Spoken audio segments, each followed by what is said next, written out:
Hi అండి. దోసకాయ టమాటా ములక్కాయ కర్రీ ఎలా చేసుకోవాలో చూసేద్దామా. అందరూ బాగున్నారా?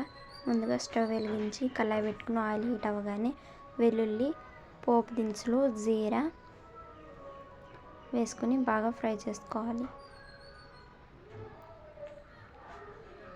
ఇప్పుడు కొంచెం కొంచెంగా ఆనియన్ వేసుకుంటూ ఆనియన్ బ్రౌన్ కలర్లో వచ్చేలాగా బాగా ఫ్రై చేసుకోవాలి. చూసారు కదండి, ఈ విధంగా కలుపుకుంటూ ఫ్రై చేసుకోవాలి. బాగా ఫ్రై అయినాయి కదండి. ఇప్పుడు టమాటా ముక్కలను కూడా వేసేసుకుందాం.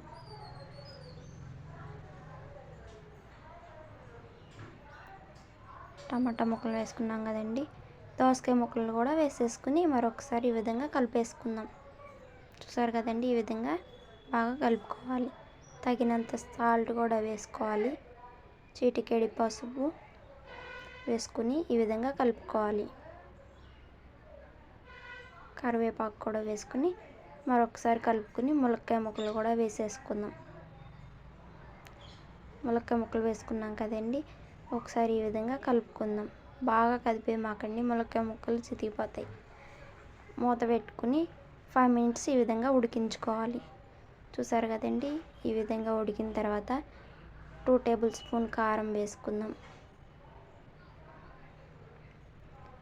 మరొకసారి ఈ విధంగా కలుపుకుని 2 గ్లాసులు వాటర్ వేసుకుని మూత పెట్టుకుని బాగా ఉడికించుకుందాం.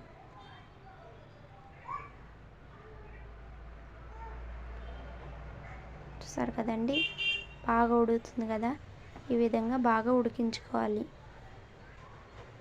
రెడీ అయిపోయిందండి దోసకాయ ములక్కాయ టమాటా. ఎలా ఉందో కామెంట్ చేయండి. Thank you so much all.